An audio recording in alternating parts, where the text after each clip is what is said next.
All right, so now that I have an animal in each of these, I'll show them off a little bit more. So these are in inches, 48 by 30 by 72 tall. These are PVC, locally sourced, and then just some plastic door track off of Amazon. It's E channel, and then some glass, and that's about it. We cut out, this one doesn't look as better as this one. I'll show you this one. We cut out an 8.5 inch circle for the lights to fit in. So instead of the lights sitting on top, they are sitting recessed into the lid. So how we did that was obviously cut the 8.5 inch circle and then took like 1/4 inch chicken wire, cut it to a little bit over the 8.5 inch, siliconed it on, and let it cure. And we screwed it into place so it could cure. That was kind of the last thing that we did was this. So it looks a little shoddy because we did it while the enclosure was already put together, so the silicone was like dripping while curing. Had we done that first, it would have looked fine, but not that you see it by any means. There's a 6-inch lip right here that completely covers it. Kind of starting with the last thing first. So my female green tree monitors in this one, the tube that she's sitting on actually came with the first enclosure that I got her in. I have her in this temporarily while I do some touch-ups to her PVC enclosure. She's just snooping around, checking stuff out.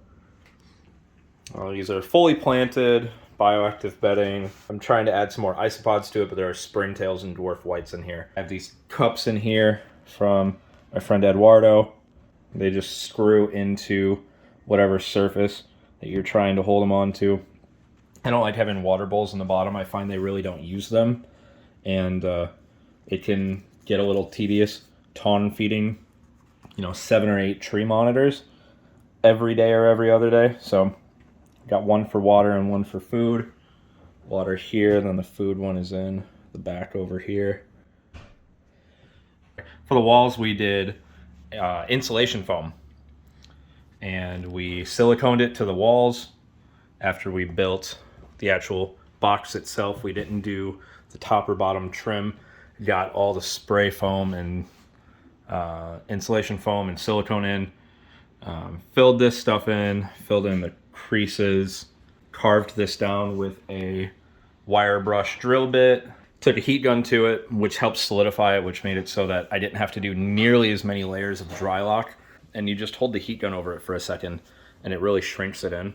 But then we just took dry lock after it was the shape that I liked and added charcoal dye to the point where it turned black. So we added all that, did 2 coats of that, and then got new dry lock out of another can that was fresh, added brown to that one to get, obviously, the light brown textures in here. On a 4th coat, added orange, just really lightly over the top. I just think these colors look good together, so decided to do that. Obviously spray foamed cork flats into the back, and then for the exposed spray foam, I siliconed and covered it in moss. Same with like the edges of the branches and here. This was a ridiculous headache trying to prop this stuff up. To get it to hold into place to cure, had to brace it with a million different things since I did all of this while it was already upright. Mist King nozzles. I have 2 on each side and then UV across here. So I did 3-foot UV across the front. I kind of want to move it backwards, like into the enclosure, maybe about here to get better coverage, or even just kick, like if I kicked this side in from here over to here, so it'd be angled, might be a little bit better. So still modifying a few things here and there, but the bedding on the bottom, it's topsoil cocoa sand, and then as you get up towards the top, there's more moss, reptibark, smaller pieces of stuff like ABG type stuff. There's like actual pillow moss, sheet moss in here, leaf litter, banana leaf, just a bunch of different stuff. The moss that I secured onto here, I just kind of let fall to the bottom when I was done with it and mixed it into the bedding. Yeah, now I just gotta kind of fill this with some more cleanup crew. In here I got yellow, like a golden pothos, I think is what it's called.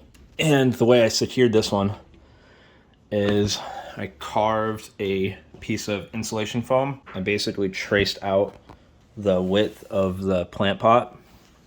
I got it to fit in there secure. I foamed that piece that fits the plant pot into the wall, painted it, stuck it in there. So what I really like about this method is if anything happens to that pothos and it dies, I'm not digging up a bunch of dirt, redoing dirt, all that. I could just pull that pothos out, pot and all, and put a new one in. We all know this shit dies really easy. On the bottom of this one, tropical palms. I'd never used these ones before, but I like these guys a lot. They provide a lot of coverage. She likes this one in particular over here. There's a blue tree monitor in this one right now. She's in this tube. Obviously you can't see her. And then this one we have Monstera. Yeah, it's Monstera. And then a different type of pothos. And another one of the tropical palms. This one's failing a little bit. But we try to do kind of mirror the enclosures so you can see cork round. Well, I guess it's not cork round, but around under the heat, round under the heat, basking, log at an angle, and then this is kind of where it's a little bit variable, but hide, and hide, and another hide that she's going into. So the idea is I want one hide that has a fair gradient, so she can use this one to go from, you know, obviously right on the heat all the way down to the low end. This one is in the low end, this one is in the high end. So I got another one that's high end, a little bit colder up front, medium, and then a low end.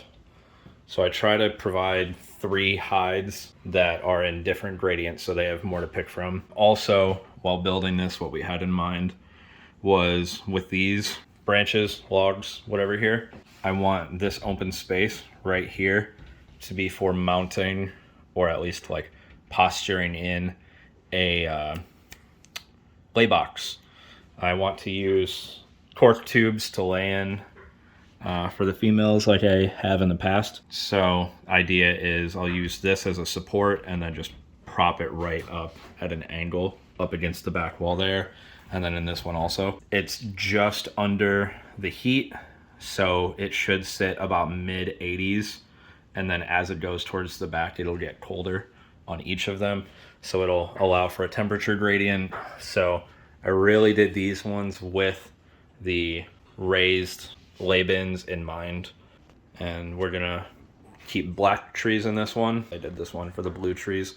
Like I said, there's a female in here. We have a male that I just picked up this morning on a breeder loan, and he will be going in with her once she's a little bit more acclimated. I put her in last night right after we got the glass, so I want her to settle in a little bit, start eating, and then I will add the male. But yeah, and then I got a mist cane. Like I said, I got the nozzles all set up.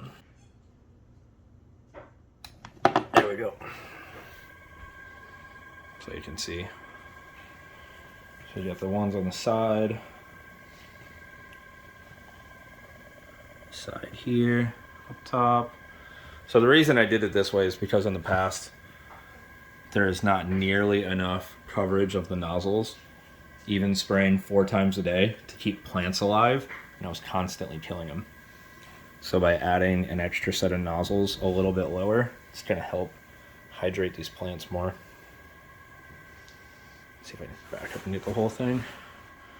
But yeah, that's all of it.